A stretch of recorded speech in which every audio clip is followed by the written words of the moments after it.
Hi friends! ఈరోజు మనం ఈ వీడియోలో చీమకుర్తి గెలాక్సీ గ్రానైట్ గురించి తెలుసుకుందాం. మన ఈ భూమండలంలో 2 విలువైన సంపదలు ఆంధ్రప్రదేశ్లో మాత్రమే ఉన్నాయి. అది ఒకటి శేషాచలం అడవుల్లో పెరిగే ఎర్రచందనం చెట్లయితే, ఇంకొకటి మన ప్రకాశం జిల్లా చీమకుర్తిలో ఉన్న గెలాక్సీ బ్లాక్ గ్రానైట్.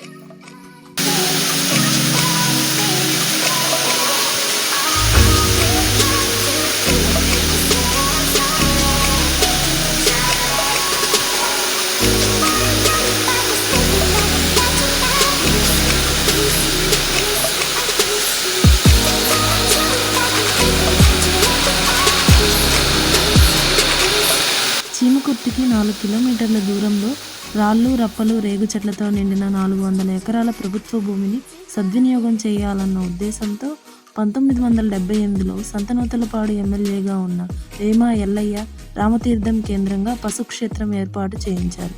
అదే భూమి గర్భంలో వేల కోట్ల విలువైన గ్రానైట్ ఉన్నట్లు తర్వాత కాలంలో బయటపడింది.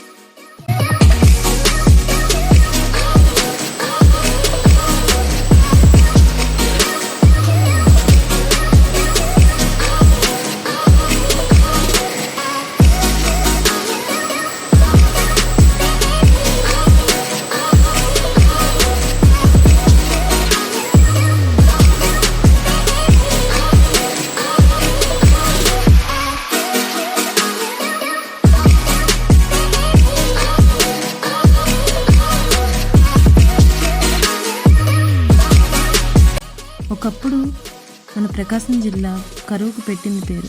అలాంటి జిల్లా నేడు పారిశ్రామిక కేంద్రంగా మారిందంటే దానికి చీమకుర్తి బ్లాక్ గెలాక్సీ గ్రానైట్ కారణం.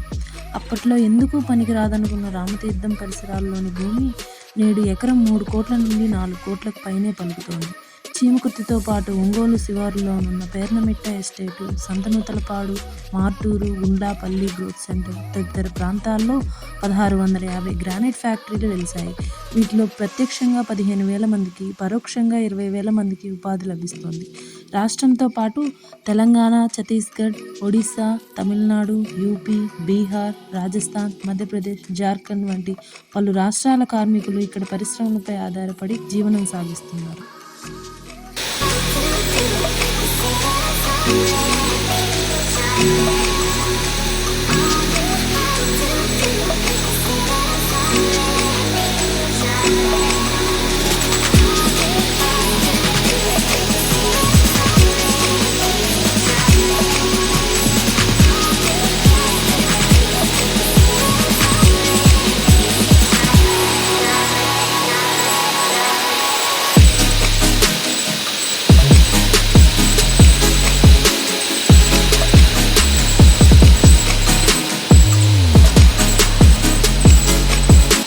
చీమకుర్తి గెలాక్సీ గ్రానైట్ మరింతగా వెలుగులు విరజిమ్మనుంది.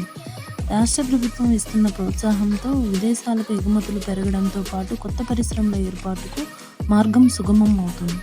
ముఖ్యమంత్రి వైఎస్ జగన్మోహన్ రెడ్డి గారు 2019లో పాదయాత్రకు వచ్చిన సందర్భంగా గ్రానైట్ ఫ్యాక్టరీల యజమానులకు ఇచ్చిన హామీ మేరకు జీవో నంబర్ 58ని ఇటీవల విడుదల చేశారు.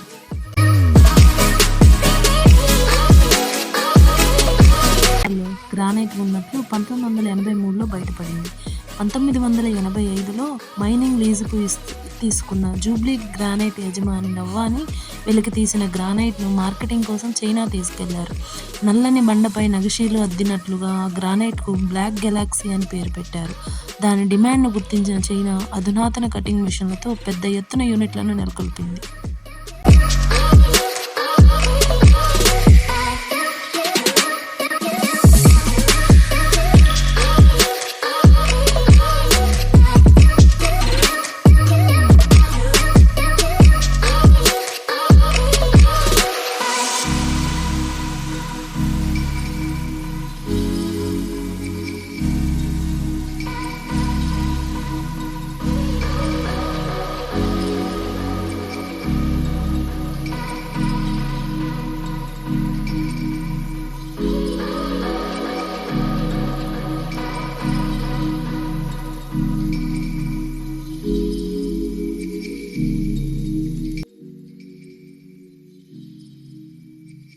గ్రానైట్ క్వాలిటీ అనేది కట్ చేసిన తర్వాత 3 టైప్స్‌గా ఉంటుంది. ఇది ఫస్ట్ వన్ హై క్వాలిటీ. దీన్ని ఎక్కువగా ఎక్స్‌పోర్ట్స్‌కి యూజ్ చేస్తూ ఉంటారు.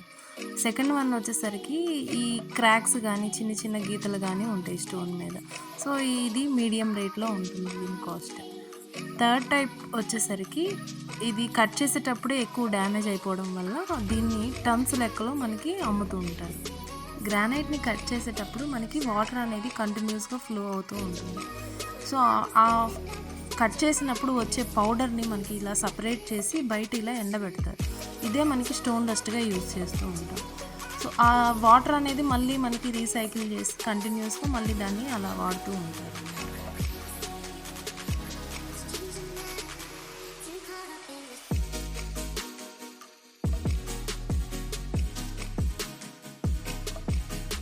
బ్లాక్ గెలాక్సీ గ్రానైట్ ద్వారా ప్రభుత్వానికి ఏడాదికి 500 నుంచి 600 కోట్ల వరకు ఆదాయం వస్తుంది.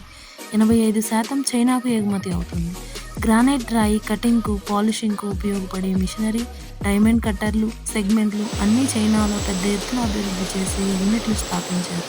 కొన్నేళ్లుగా మన పారిశ్రామికవేత్తలు చైనా నుంచి మిషనరీలు దిగుమతి చేసుకుని ఫ్యాక్టరీలు నడుపుతున్నారు. గెలాక్సీ గ్రానైట్ గురించిన మరెన్నో ఇంట్రెస్టింగ్ విషయాలను నెక్స్ట్ వీడియోలో తెలుసుకుందాం. Thank you for watching my video. Please subscribe my channel and follow for more updates. Thank you.